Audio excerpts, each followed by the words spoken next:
जय हिंद साथियों, स्वागत है आपका आपके इस YouTube चैनल स्टेट लेवल पर।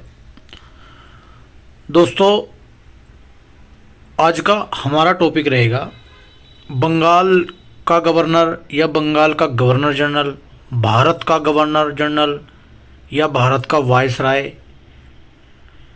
यानी ब्रिटिश काल के दौरान जितने भी गवर्नर या गवर्नर जनरल या वायसराय बनाए गए, उन सभी के द्वारा जितने भी कार्य कराए गए, चाहे वे भारत के हित में थे या अहित में थे, आज की वीडियो उन सबको ध्यान में रखते हुए मैंने बनाया है।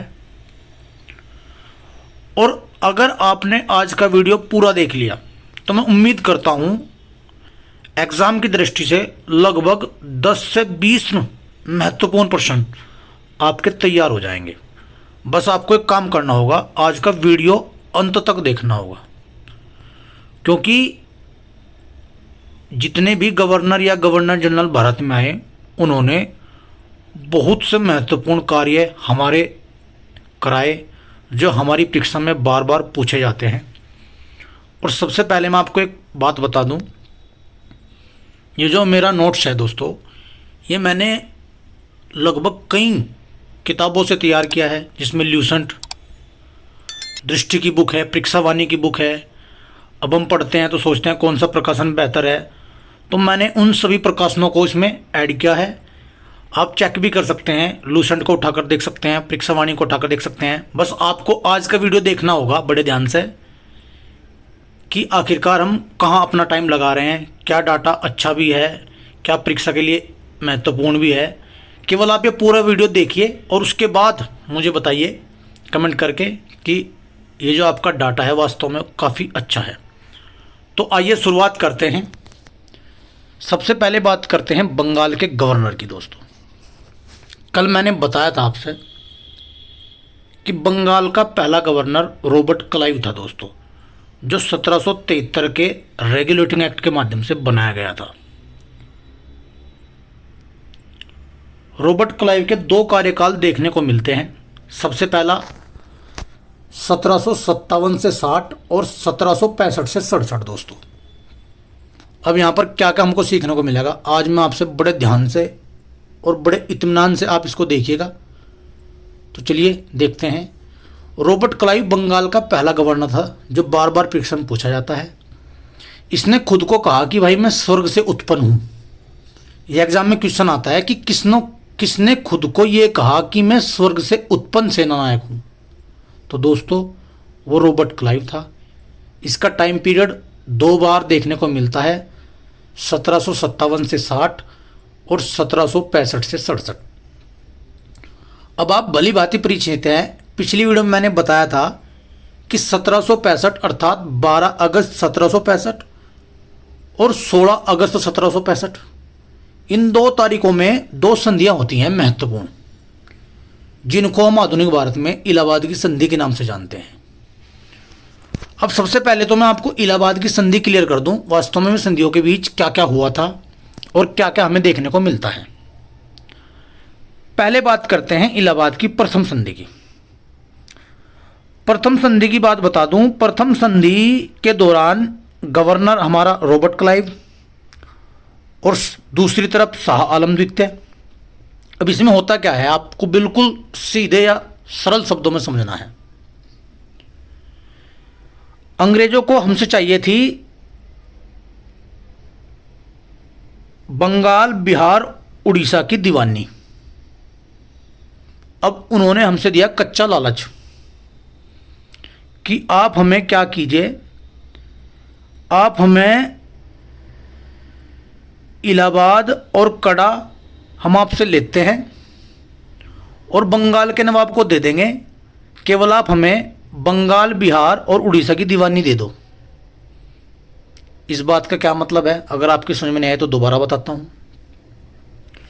यानी बात यह होती है, कंपनी अवध के नवाब से इलाहाबाद व कड़ा लेकर मुगल सम्राट को देती है और कहती है कि भाई आप इलाहाबाद व कड़ा रख लीजिए और हम आपको 26 लाख रुपए की पेंशन भी देंगे, बस आप इसके बदले में हमें बंगाल, बिहार और उड़ीसा की दीवानी दे दो। यानी 3 जगह की दीवानी के बदले मुगल सम्राट आप रख लीजिए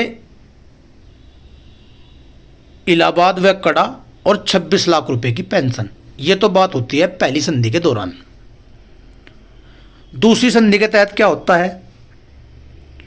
दूसरी संधि में इलाहाबाद व कड़ा मुगल सम्राट को दे दिया जाता है।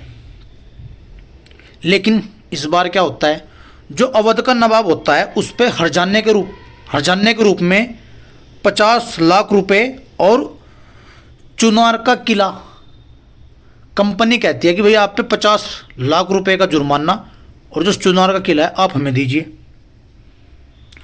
और अवध में हम कर मुक्त व्यापार करेंगे, और अवध की सुरक्षा के लिए हम एक वहाँ सैन्य टुकड़ी रखेंगे जिसकी देखभाल अवध करेगा। यानी इलाहाबाद की 2 संधि आपको यहाँ पर सीखने को मिलती हैं। 12 अगस्त 1765, दूसरी 16 अगस्त 1765। पहली में मैंने बताया बंगाल, बिहार, उड़ीसा की दीवानी के बदले इलाहाबाद व कड़ा व 26 लाख रुपए की पेंशन मुगल बादशाह को देनी होगी। दूसरे में मैंने बताया कि अवध पर हर्जाने के रूप में 50 लाख रुपए, चुनार का किला कंपनी को मिलेगा, और कंपनी अवध में कर मुक्त व्यापार करेगी, और कंपनी अवध में एक सैन्य टुकड़ी रखेगी जिसका खर्चा अवध का नवाब उठाएगा। तो दोस्तों ये इलाहाबाद की 2 संधि महत्वपूर्ण होती हैं एग्जाम की दृष्टि से। आगे बढ़ते हैं। 1765 में बंगाल में इसने द्वैत शासन लगाया। यानी सबसे पहले द्वैत शासन के जनक माने जाते हैं कौन? Robert Clive. तो इस गवर्नर अर्थात बंगाल के इस पहले गवर्नर के बारे में हमें केवल यही देखने को मिलता है, इसने खुद को स्वर्ग से उत्पन्न सेना नायक कहा। ये बात इलाहाबाद की 2 संधि मैंने आपको बता दी, और बंगाल में इसने द्वैत शासन लगाया, और बंगाल का ये पहला गवर्नर था दोस्तों, रॉबर्ट क्लाइव। अब आगे बढ़ते हैं, दूसरे नंबर पर आते हैं। बात करते हैं वॉरेन हेस्टिंग की, जिसका समय रहा 1772 से 85 के बीच। अब बात क्या होती है, 1773 एक्ट के माध्यम से ये बंगाल का पहला गवर्नर जनरल बनाया गया। अब जो कार्य रॉबर्ट क्लाइव ने किए थे उसमें कुछ सुधार करेगा, कुछ जुकेतु चला देगा। अब देखते हैं। इसने आते ही द्वैत शासन को समाप्त किया, बंगाल में ईस्ट इंडिया कंपनी की सत्ता स्थापित की, और जो 26 लाख रुपए की पेंशन जो मुगल बादशाह को देनी होती थी वो बंद कर दी, और मुगल बादशाह से इलाहाबाद व कड़ा लेकर वापस 50 लाख रुपए में अवध के नवाब सुजाउद्दौला को बेच दिया। देखो उसने क्या काम किया। इलाहाबाद की संधि के दौरान जो घटना जो हुई थी, यानी संधि के तहत जो बात रखी गई थी, अब वो बात इसने पुनः दोहराई। यानी 26 लाख रुपए की पेंशन बंद कर दी, मुगल बादशाह से इलाहाबाद व कड़ा लेकर वापस अवध के नवाब सुजाउद्दौला को बेच दिया। यानी जिससे लिया था उससे वापस खरीद लिया और पुनः बेच दिया। इसी के टाइम पर बनारस की संधि होती है 1773 में दोस्तों, ये आपको याद रखनी है। इसी के काल में सदर दीवानी और सदर निजामत अदालत की स्थापना होती है। आगे महत्वपूर्ण बढ़ते हैं, महत्वपूर्ण बातें देखते हैं।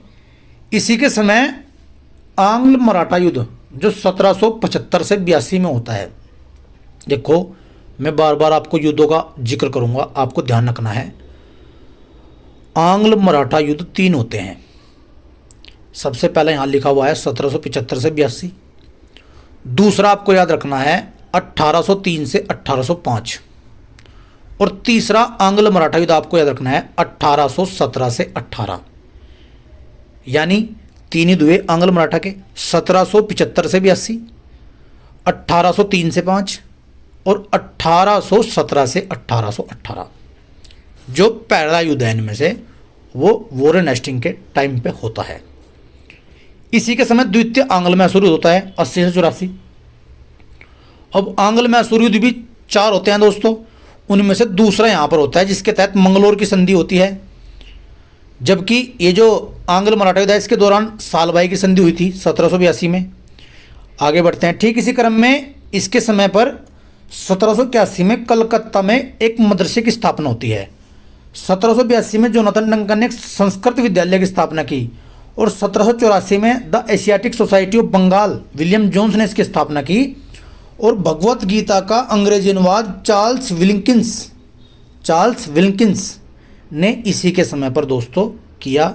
ये सभी घटनाएं वॉरेन हेस्टिंग के समय देखने को मिलती हैं। एग्जाम में क्वेश्चन आता है कि भाई सालबाई की संधि जब हुई उस टाइम पर गवर्नर जनरल कौन थे, कलकत्ता में मदरसे की स्थापना उस टाइम पर गवर्नर जनरल कौन थे। तो आपको ये सभी बातें याद रखनी है और परीक्षा की दृष्टि से काफ़ी महत्वपूर्ण है दोस्तों। इसलिए आज का वीडियो अगर आप अंत तक देखते हैं तो मैं उम्मीद करता हूँ आज आप बहुत सी नई चीज़ें सीखेंगे। तो चलिए इसी क्रम में आगे बढ़ते हैं, बात करते हैं लॉर्ड कॉर्नवालिस की। दोस्तों इसका समय पीरियड माना जाता है 1786 से 93। अब जब भी लॉर्ड कॉर्नवालिस सामने आता है तो आप एक क्वेश्चन मन में उठता है, भारतीय सिविल सेवा का जनक।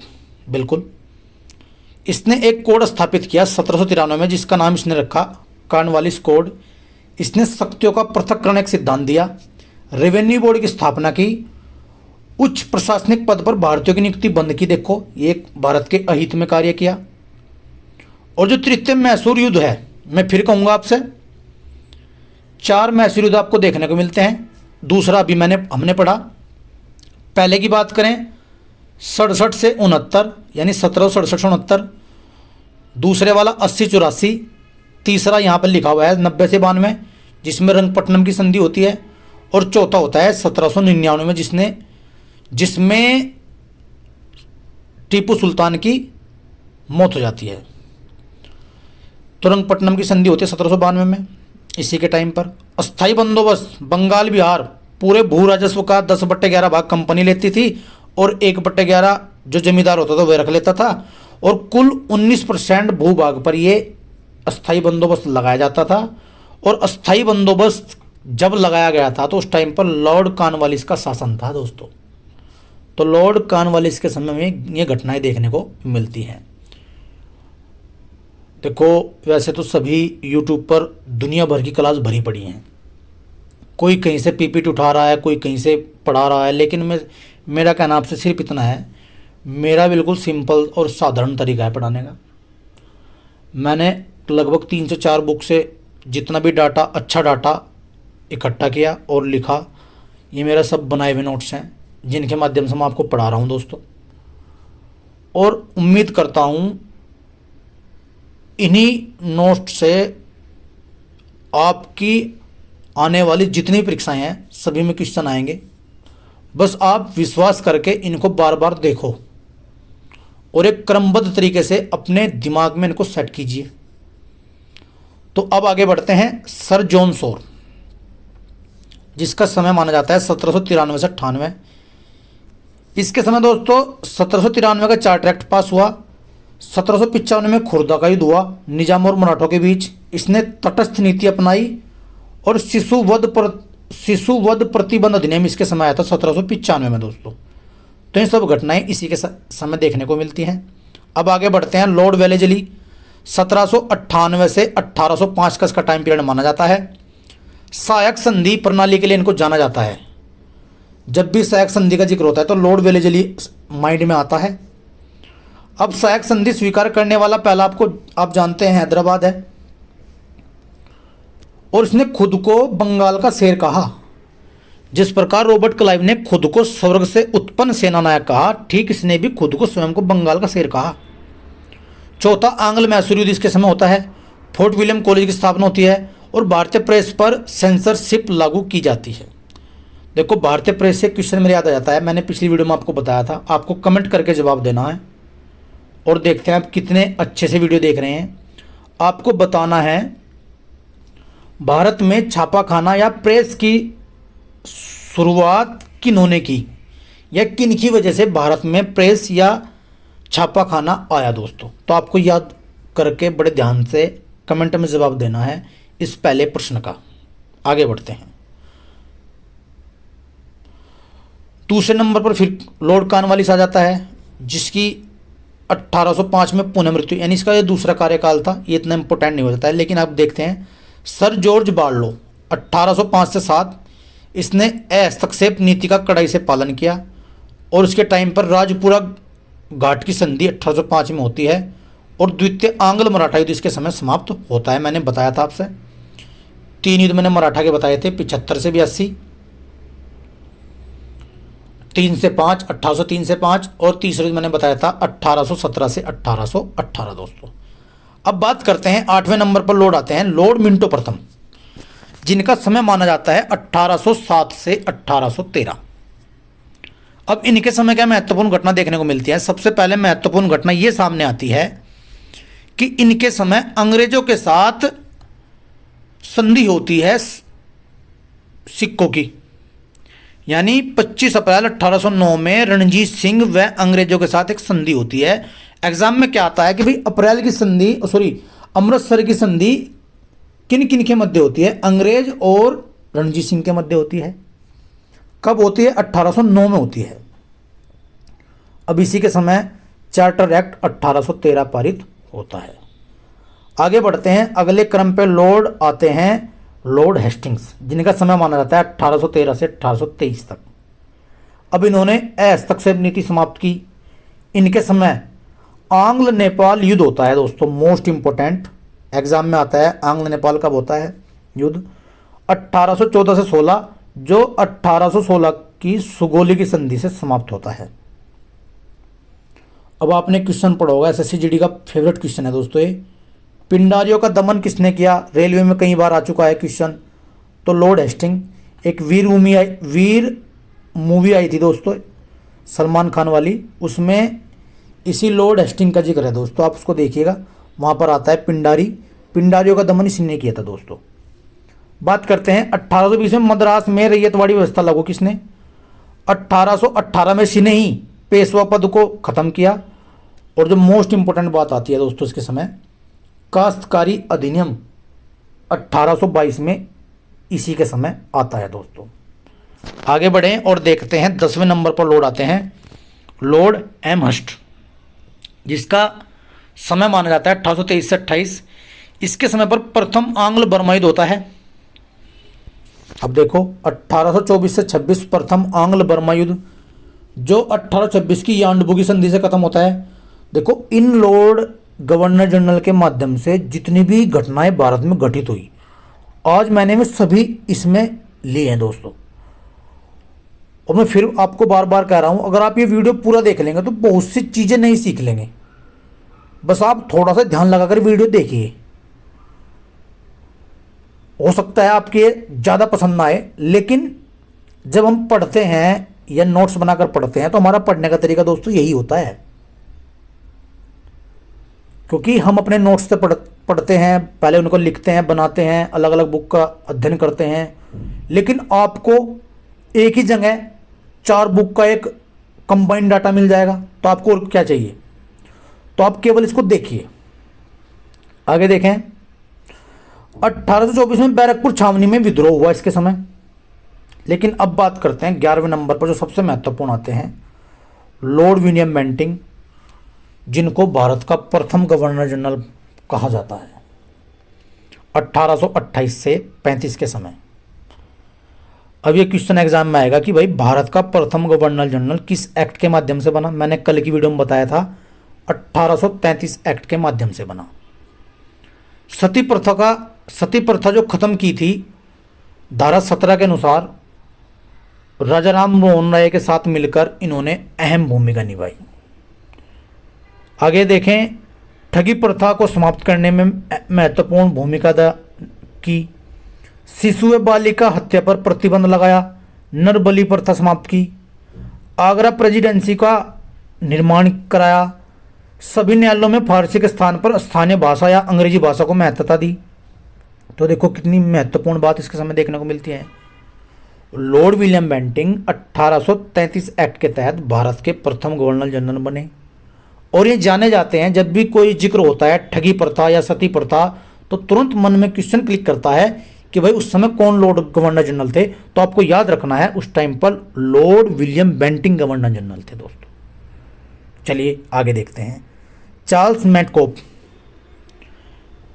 जब हम फैक्ट रटते हैं दोस्तों, तो एक फैक्ट हमेशा मन में आता है, भाई भारतीय समाचार पत्रों का मुक्तिदाता किसे कहते हैं? तो वो ही मैंने फैक्ट इसमें लिया है, चार्ल्स मैटकोप को कहते हैं, जिनका समय 1835 से 36 माना जाता है दोस्तों। अब बात करते हैं लॉर्ड ऑकलैंड की, जिनका टाइम पीरियड 1836 से 42। इनके समय प्रथम आंग्ल अफगानित होता है 1838 से 42 के बीच। अब इन्होंने देखो कितना महत्वपूर्ण कार्य करा। 1839 में कलकत्ता से दिल्ली तक जीटी रोड की मरम्मत कराई और जितने भी विद्यालय उस टाइम पर हुआ करते थे उनमें छात्रवृत्तियों की व्यवस्था लागू की। ये लॉर्ड ऑकलैंड ने कार्य कराया दोस्तों। अब आगे बढ़ते हैं लॉर्ड एलनब्रो। जब भी मन में आता है रविवार की छुट्टी, तो रविवार की छुट्टी को लागू करने वाले लॉर्ड एलनब्रो थे दोस्तों। आंग्ल अफगानित जो चला था इनके इससे पहले, वो यहाँ पर ख़त्म हुआ। और 1843 मोस्ट इंपॉर्टेंट बात, सिंध का अंग्रेजी राज्य में विलय, यानी सिंध को अंग्रेजी राज्य में मिला लिया गया। इन्हीं के समय हुई है घटना। अब बात करते हैं लॉर्ड हार्डिंग।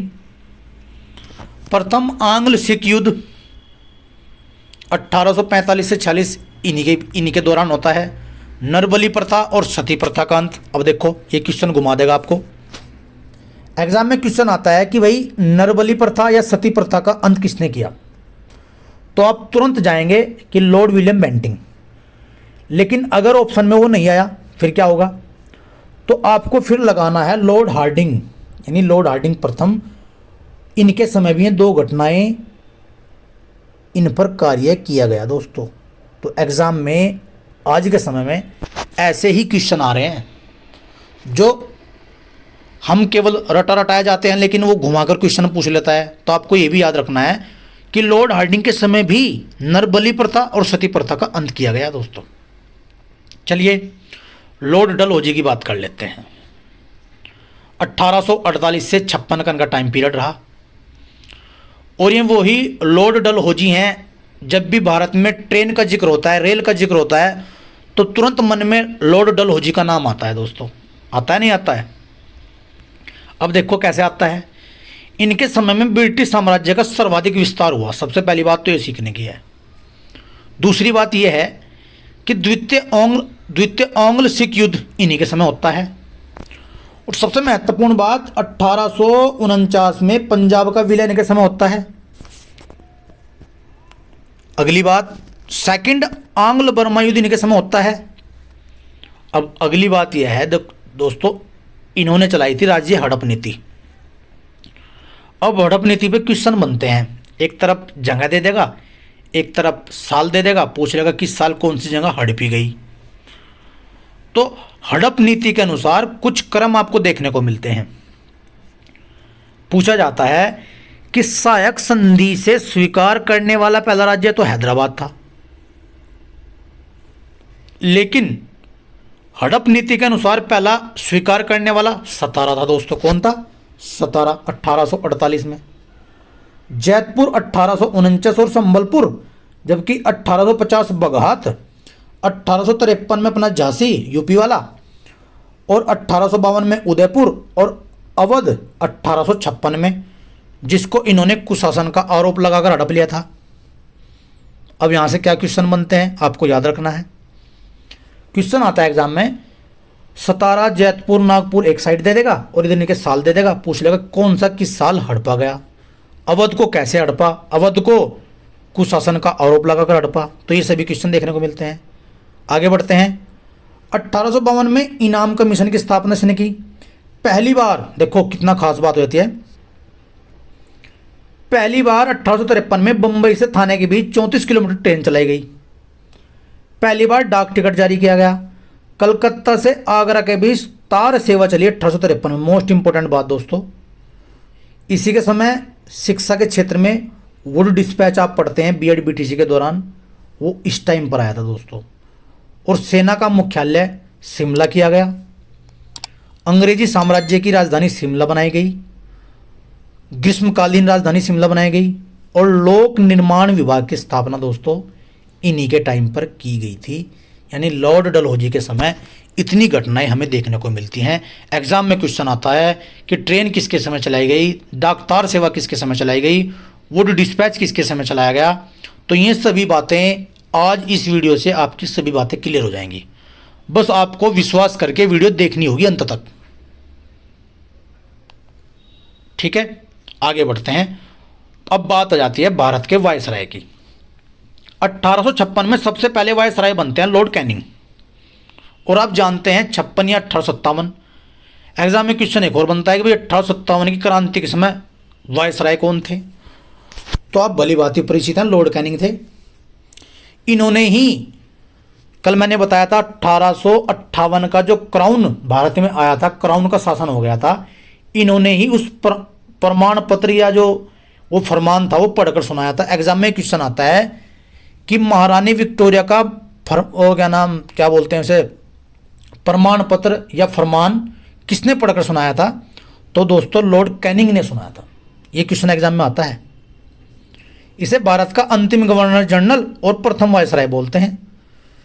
ठीक है, अब इसके समय पर महत्वपूर्ण घटना देखो। 1856 की विधवा पुनर्विवाह अधिनियम लागू होता है, क्योंकि एक व्यक्ति ईश्वर चंद्र विद्यासागर थे। जैसे लॉर्ड विलियम बेंटिंग ने राजा राम मोहन राय के साथ मिलकर सती प्रथा का अंत किया था, ठीक इसी प्रकार ईश्वर चंद्र विद्यासागर के साथ मिलकर लॉर्ड कैनिंग ने भी विधवा पुनर्विवाह पर बल दिया था। ठीक है दोस्तों, आगे बढ़ते हैं। 1857 में बंबई, कलकत्ता, मद्रास में एक एक विश्वविद्यालय स्थापित किया जाएगा। भारतीय दंड संहिता, जिनको भी 1 जुलाई 2024 में बदल दिया गया है, ये भी आपको नया देख लेना है क्वेश्चन। भारतीय दंड संहिता 1860 तथा फौजदारी विधि संहिता का निर्माण किया गया। 1861 में बंबई, कलकत्ता, मद्रास न्यायालय की स्थापना की गई और आयकर लगाया गया दोस्तों प्रथम बार। किसके समय? लॉर्ड कैनिंग के समय। तो ये सभी घटनाएं लॉर्ड कैनिंग के समय में देखने को मिलती हैं। अब बात कर लेते हैं लॉर्ड एल्गिन प्रथम, जिनका समय माना जाता है 1862 से 63। इनके समय वहाबी आंदोलन खत्म होता है और इनकी मृत्यु हो जाती है 1863 में पंजाब में। लेकिन एक बुक पंजाब बता रही थी, एक बुक हिमाचल बता रही थी, तो मैंने दोनों ऐड कर दिए यहाँ पर। जो भी ऑप्शन में आएगा आप लगा लीजिएगा। आपको अब अंदाजा हो गया होगा कि लगभग 2, 3, 4 बुकों से मैंने डाटा कलेक्ट किया है और फिर यहाँ पर नोट्स बनाए हैं। काफ़ी समय लगता है नोट्स बनाने में और कोई गलती ना हो उसका भी ध्यान रखना पड़ता है। इसलिए आप जगह जगह न परेशान होकर केवल एक वीडियो के माध्यम से सभी लॉर्ड गवर्नर जनरल सीख सकते हैं। इन्होंने क्या क्या कार्य कराए सब सीख सकते हैं। और आपको विश्वास करके बस आपको केवल देखने हैं, समझने हैं, याद करने हैं, क्रमबद्ध तरीके से याद रखने हैं, ताकि एग्जाम में क्वेश्चन गलत ना हो। चलिए आगे बढ़ते हैं। इन्होंने भी विधवा विवाह प्रोत्साहन दिया दोस्तों। और अगले नंबर पर आते हैं सर जॉन लॉरेंस। इनका समय माना जाता है 1864 से 69 में दोस्तों। थोड़ा इन्होंने कार्य किया, जैसे उड़ीसा 1866, राजपुताना तथा बुंदेलखंड में भीषण अकाल पड़ा। यानी क्या होता है, इनके समय में उड़ीसा में और 1868-69 में राजपुताना तथा बुंदेलखंड में भीषण अकाल पड़ा। और इन्हीं के समय 1864 में आंग्ल भूटान युद्ध होता है।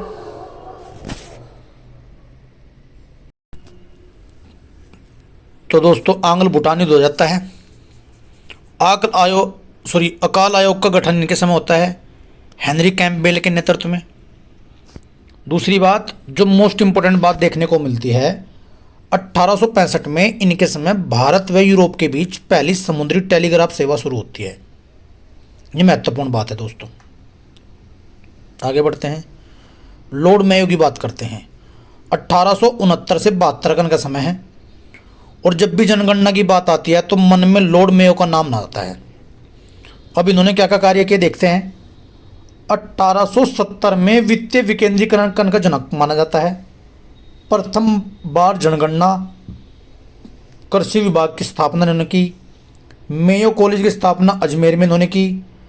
और एक बात और सीखने को मिलती है इस क्वेश्चन से, इस लॉर्ड मेयो से, कि इनकी हत्या अंडमान में की जाती है अफगानों के द्वारा। उस अफगान का नाम था शेर अली अफरीदी।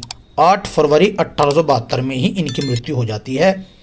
तो लॉर्ड मेयो के काल में प्रथम बार जनगणना होती है, कृषि विभाग बनाया जाता है, मेयो कॉलेज होता है अजमेर में। ये सभी घटनाएं लॉर्ड मेयो के समय देखने को मिलती हैं दोस्तों। बात कर लेते हैं लॉर्ड नॉर्थब्रुक की, जिनका समय माना जाता है 1872 से 1876 का दोस्तों। अब इनके समय बंगाल में भयानक अकाल पड़ता है। अब नॉर्थब्रुक के सामने आपने क्वेश्चन पढ़ा होगा नेटिव मैरिज एक्ट 1872 में, वो इनके समय होता है अंतरजातीय विवाह का। इन्हीं के समय कूका विद्रोह होता है 1872 में। प्रिंस ऑफ वेल्स भारत आते हैं और मोस्ट इंपॉर्टेंट बात, इन्हीं के समय स्वेज नहर खोली जाती है भारत और पश्चिमी देशों का यूरोप व्यापार के लिए, यानी यूरोप से एशिया महाद्वीप का जो स्वेज नहर है दोस्तों वो खोल दी जाती है और व्यापार में ताकि आसानी हो सके। इन्होंने ही स्वेज नहर खोलने में महत्वपूर्ण भूमिका निभाई थी दोस्तों। आगे बढ़ते हैं, लॉर्ड लिटन की बात करते हैं। लॉर्ड लिटन और लॉर्ड रिपन, अब इन दोनों में कंफ्यूज मत हो जाना दोस्तों आप, क्योंकि ये परीक्षा में घुमाते हैं। कैसे घुमाते हैं देखते हैं। लॉर्ड लिटन का टाइम पीरियड माना जाता है 76 से 80।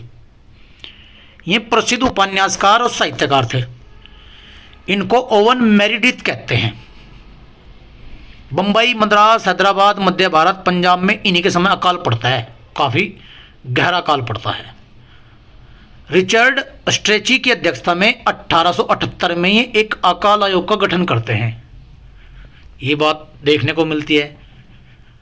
1 जनवरी 1877 ईस्वी में प्रथम दिल्ली दरबार, ये बात देखो महत्वपूर्ण हो जाती है कि दिल्ली दरबार कब लगता है पहली बार। तो पहली बार जो दिल्ली दरबार लगता है दोस्तों, तो वो लॉर्ड लिटन के समय लगता है 1877 में। महारानी विक्टोरिया को उसके दौरान केसरे हिंद की उपाधि दी जाती है। और जो महत्वपूर्ण बात, अन्य महत्वपूर्ण बात एक देखने को मिलती है, आपको बिल्कुल इसे नोट कर लेना है, कहीं पर भी ये याद कर लेना है। वर्नाक्युलर प्रेस एक्ट, ये पूछता है वर्नाक्युलर प्रेस एक्ट किसने लगाया था। मार्च 1878 में ये आया था। और जितना भी भारतीय का प्रेस था, मतलब भारतीयों का प्रेस से मतलब समाचार पत्र, सभी मैगजीन वगैरह जितनी भी होती थी, जो भी सोर्स होते थे, एक तरीके से इसके माध्यम से उन पर प्रतिबंध लगाया गया। और जब ये आया था तब सुरेंद्रनाथ बनर्जी ने उसे आकाश से होने वाला वज्रपात कहा था, लेकिन पाइनिकर अखबार ने उसका समर्थन किया था। अब पेपर में क्वेश्चन तो सिर्फ इतना बनेगा, देखो एग्जाम का लेवल होता है क्वेश्चन पूछने का।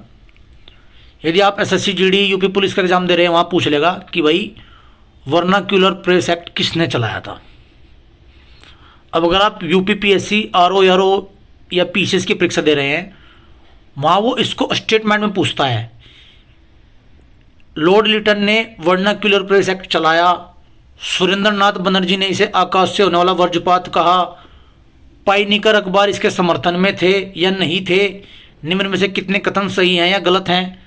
तो इस टाइप से वहाँ पर क्वेश्चन आते हैं। तो दोस्तों प्रत्येक एग्जाम का एक अलग लेवल होता है, लेकिन मैं सिर्फ आपसे इतना ही कहूँगा कि अगर आप एक अच्छे लेवल से पढ़कर जाएं तो प्रत्येक एग्जाम में आप अपना अच्छा लेवल दिखा सकते हैं। इसलिए आप बड़े ध्यान से पढ़िए और आगे बढ़िए। चलिए करते हैं। सिविल सेवा की परीक्षा की उम्र घटाकर इन्होंने 21 वर्ष से 19 वर्ष कर दी गई, मतलब इन्हीं के समय की गई। कपास से आयात शुल्क कम किया गया। मुस्लिम एंग्लो प्राच्य महाविद्यालय की स्थापना की गई। और सेकंड आंग्ल अफगान युद्ध, कौन से वाला, सेकंड आंग्ल अफगान युद्ध 1878 से 80 इन्हीं के समय होता है। आप मेरे को कमेंट करके बताएंगे प्रथम आंग्ल अफगान युद्ध किस समय हुआ।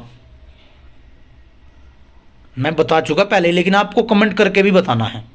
चलिए, तो इन्हीं के समय घटना देखने को मिलती हैं। अब आगे बढ़ते हैं। लॉर्ड रिपन की बात आ जाती है 1880 से 84। अब इन्होंने क्या किया, इन्होंने नियमित कर दिया जनगणना को। कहा भाई प्रत्येक 10 वर्ष के बाद जनगणना हुआ करेगी।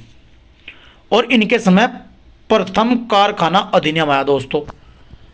अब आपको कमेंट करके ये भी बताना है, जिस भी यूट्यूब चैनल को आप देखते हैं, मैं देखूँ आपको क्या उन्होंने आपको ये बता रखा है कि प्रथम कारखाना अधिनियम के दौरान क्या क्या बात की गई थी।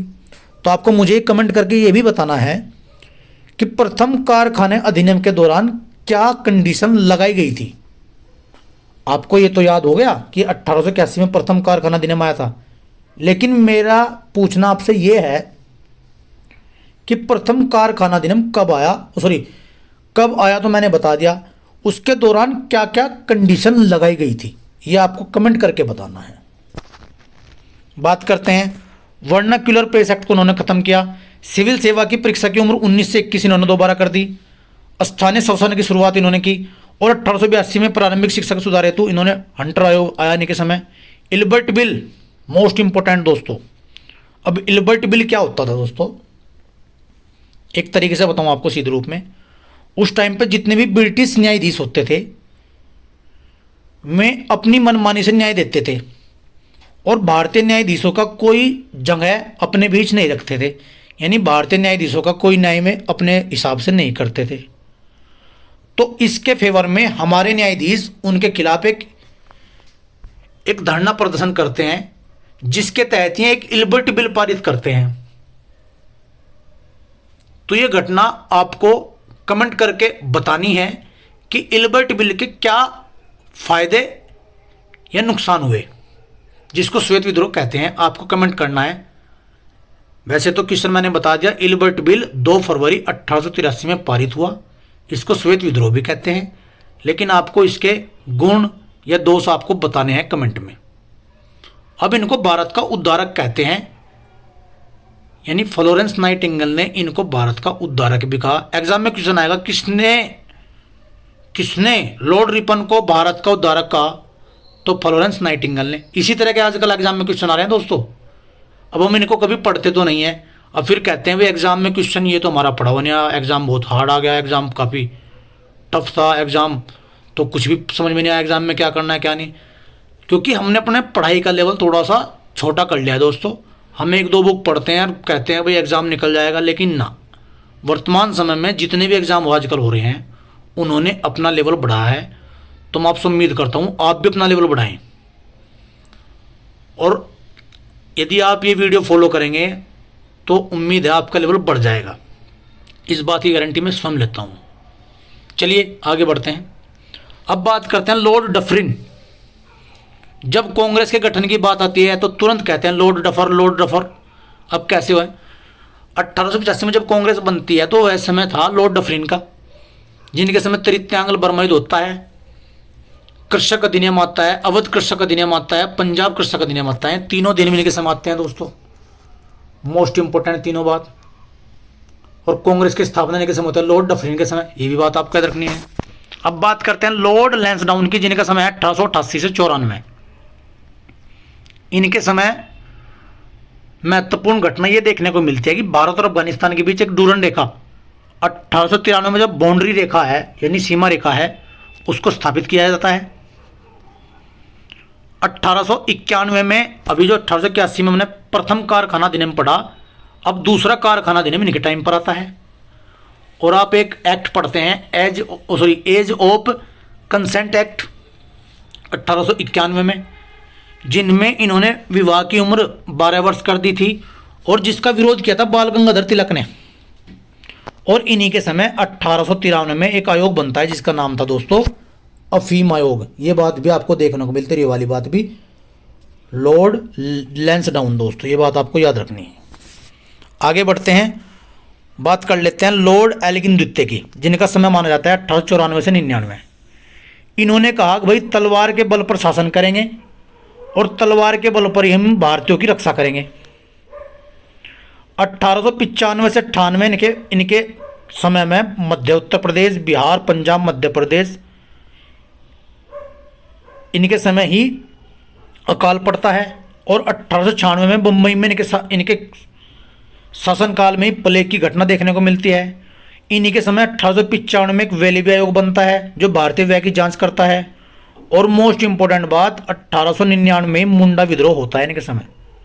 अब दोस्तों अगर एग्जाम में क्वेश्चन आ जाए भाई मुंडा विद्रोह किसके समय लड़ा गया, तो हम इतनी बारीकी से नहीं पढ़ते हैं दोस्तों, क्योंकि हम फैक्ट रटते हैं और आगे बढ़ जाते हैं। जबकि आपको यह भी याद करना है कि 1899 का मुंडा विद्रोह लॉर्ड एल्गिन द्वितीय के शासनकाल में होता है। अब आगे बढ़ते हैं दोस्तों। आगे बढ़ते हैं दोस्तों, बात करते हैं लॉर्ड कर्जन की। अब जब बंगाल विभाजन की बात आती है तो लॉर्ड कर्जन जी का मन में नाम आता है। अब देखो बात करते हैं। अब इन्होंने 1901 में सिंचाई आयोग चलाया, 1902 में CW फ्रेजर की अध्यक्षता में पुलिस आयोग बनाया, 1902 में सर थॉमस रेले की अध्यक्षता में विश्वविद्यालय आयोग बनाया, 1900 में इन्होंने अकाल आयोग बनाया, 1904 में इन्होंने भारतीय विश्वविद्यालय सुधार अधिनियम बनाया और 1904 में भारतीय पुरातत्व सर्वेक्षण विभाग की स्थापना की। देखो ये सभी घटनाएं लॉर्ड कर्जन के समय हो रही हैं दोस्तों। इन्हीं के समय ऑफिशियल सीक्रेट एक्ट भी बनता है। और जब बात सबसे महत्वपूर्ण आती है बंगाल विभाजन एग्जाम में क्वेश्चन आता है। अब वो किसी तरीके से आपसे पूछ लेगा, लेकिन इस वीडियो को देखने के बाद आप किसी तरीके से भी उसकी बात का जवाब देने में सक्षम हो जाएंगे। देख तो कैसे। 1905 में रेलवे बोर्ड का गठन। देखो रेलवे के लिए कितना महत्वपूर्ण क्वेश्चन, यानी लॉर्ड कर्जन के समय रेलवे बोर्ड का गठन होता है। अब क्या होता है 1905 में बंगाल का विभाजन। देख तो क्या क्या होता है। 19 जुलाई 1905 में विभाजन की घोषणा होती है शिमला से। सितंबर 1905 में सम्राट इसे स्वीकृत कर देते हैं। अब भाई घोषणा कर दी गई, स्वीकृत कर लेते हैं इस बात को। 16 अक्टूबर 1905 से बंगाल विभाजन लागू हो जाता है और इसको पूरे बंगाल में शोक दिवस के रूप में मनाते हैं। देखो 19 जुलाई में घोषणा कर दी, सितंबर 1905 में सम्राट ने स्वीकृति दे दी और 16 अक्टूबर 1905 में बंगाल विभाजन लागू हो गया दोस्तों।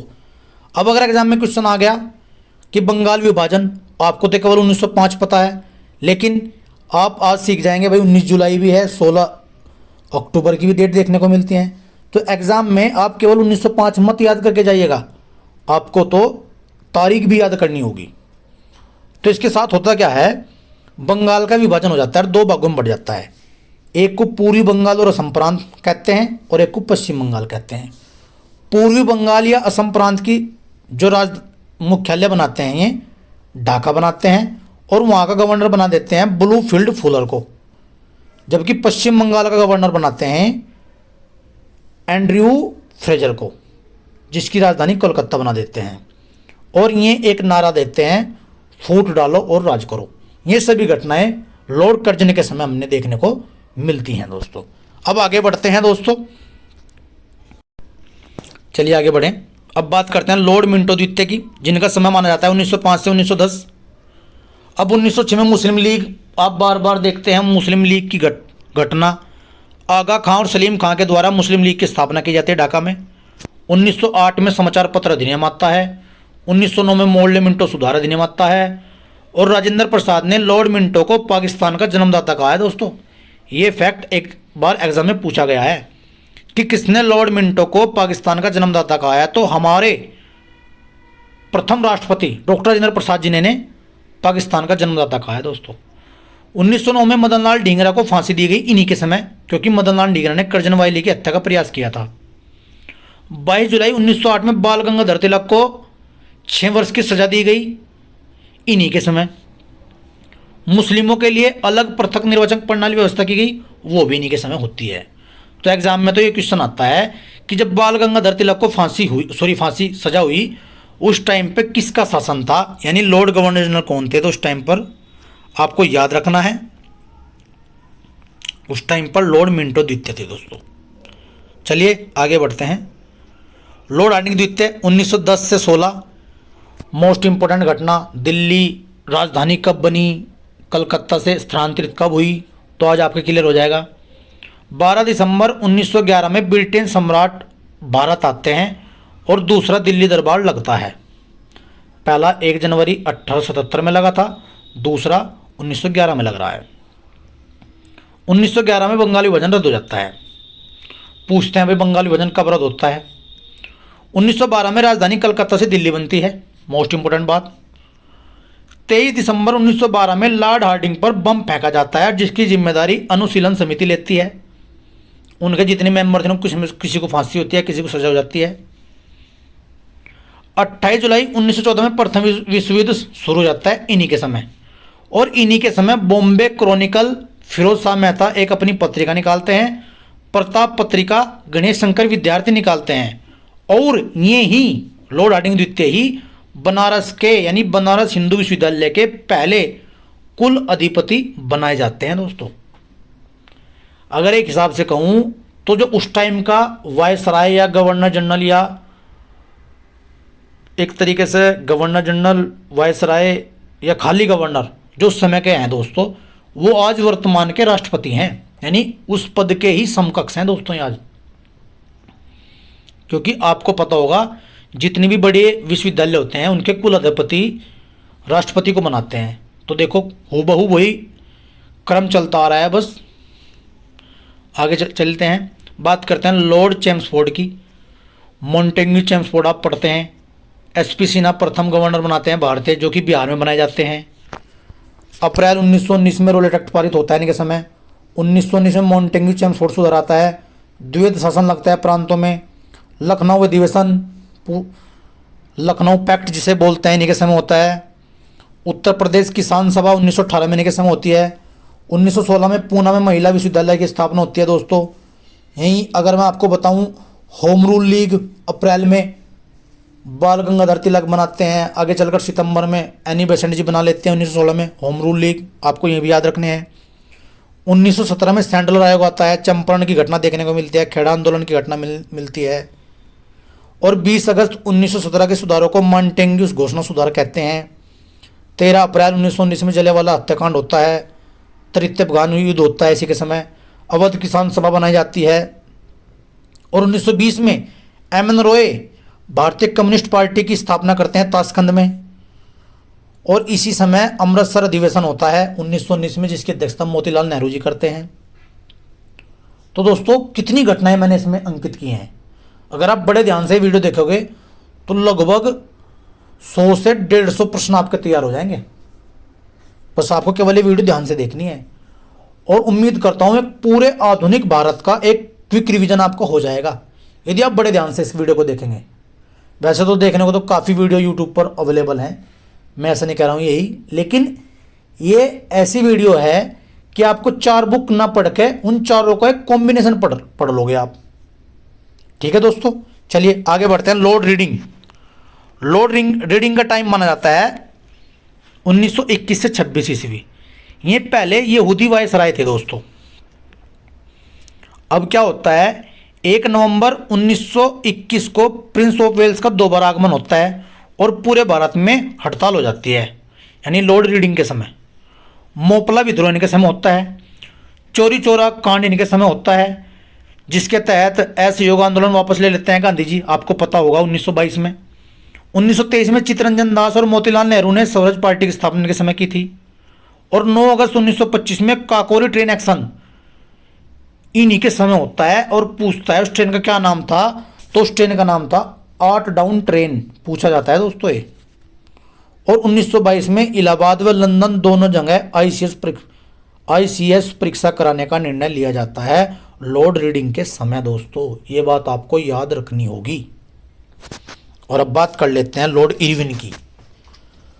आप जानते हैं इरविन गांधी समझौता, इरविन समझौता आज आपको देखने को मिलेंगे। किस तारीख में वो होता है, 3 फरवरी 1928 में इनके समय साइमन कमीशन भारत आता है।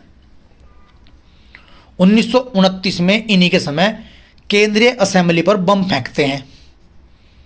आपको पता है जब लाला लाजपत राय जी की हत्या हो जाती है लाठीचार्ज के दौरान, तो फिर केंद्रीय असेंबली पर बम फेंका जाता है। आपको पता होगा, पढ़ा होगा आपने। तो ये क्वेश्चन आएगा एग्जाम में कि केंद्रीय असेंबली पर बम किस साल फेंका गया, तो 1929 में। बटलर समिति भी यहीं आती है। All India state people's conference का आयोजन भी यहीं होता है। और 1930 में शारदा एक्ट भी लागू होता है, जिसमें 14 साल लड़कियों की उम्र और 18 साल लड़कों की उम्र निर्धारित की जाती है। ये भी एग्जाम में आता है क्वेश्चन। अब आगे बढ़ते हैं। 13 जुलाई 1929 को भूख हड़ताल शुरू और 13 सितंबर 1929 को मौत। ये क्या बात है, यानी 13 जुलाई 1929 को जतिन दास भूख हड़ताल शुरू कर देते हैं और 13 सितंबर 64 दिन के बाद, कितने दिन के बाद दोस्तों, 64 दिन के बाद उनकी मौत हो जाती है। यह एग्जाम में क्वेश्चन आता है भूख हड़ताल के दौरान किस स्वतंत्रता सेनानी की मृत्यु हुई थी, तो वो जतिन दास की थी दोस्तों, 13 सितंबर 1929 में दोस्तों। अब आगे बढ़ते हैं। 1929 में कांग्रेस पूर्ण स्वराज्य की मांग करती है और 5 मई 1930 सविनय आंदोलन के दौरान गांधी जी को गिरफ्तार कर लिया जाता है। अभी सविनय आंदोलन क्या था दोस्तों, देखते हैं। ये देखो, ये बात सीखो पहले। 12 मार्च 1930 से 6 अप्रैल के बीच गांधी जी दांडी यात्रा करते हैं। 12 मार्च 1930 से लेकर 6 अप्रैल 1930 तक। अब वे गुजरात के पोरबंदर से जाकर सीधा साबरमती दांडी पहुंच जाते हैं। अब दांडी पहुंचते में सविनय अवज्ञा आंदोलन शुरुआत कर देते हैं, लेकिन 5 मई 1930 को गिरफ्तार कर लिया जाता है दोस्तों, 5 मई 1930 को। लेकिन 25 जनवरी 1931 में फिर रिहा हो जाते हैं। इसी दौरान क्या होता है, 12 नवंबर 1930 को लंदन में प्रथम गोलमेज सम्मेलन होता है।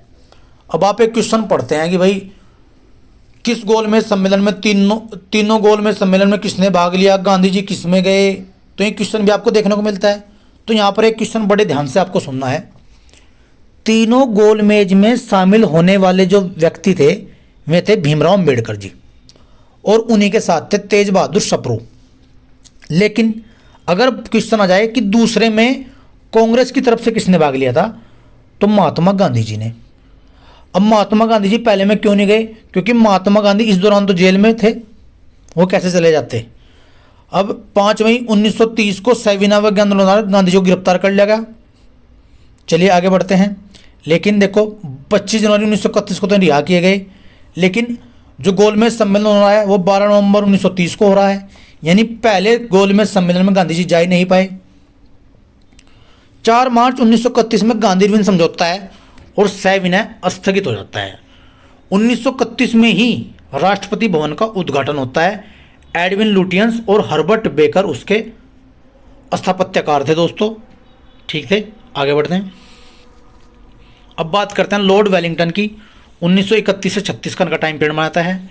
7 सितंबर से 1 दिसंबर 1931 तक दूसरा गोलमेज सम्मेलन चलता है, और दूसरे गोलमेज सम्मेलन में गांधी जी भाग लेते हैं, लेकिन ये गोलमेज सम्मेलन असफल रहता है। जो मांग गांधी जी रखते हैं वो उनकी बात को ठुकरा दिया जाता है। उसके बाद गांधी जी ने दोबारा 3 जनवरी 1932 को सविनय अवज्ञा आंदोलन दोबारा चलाना पड़ता है। इसी दौरान क्या बात होती है दोस्तों, देखो ध्यान से।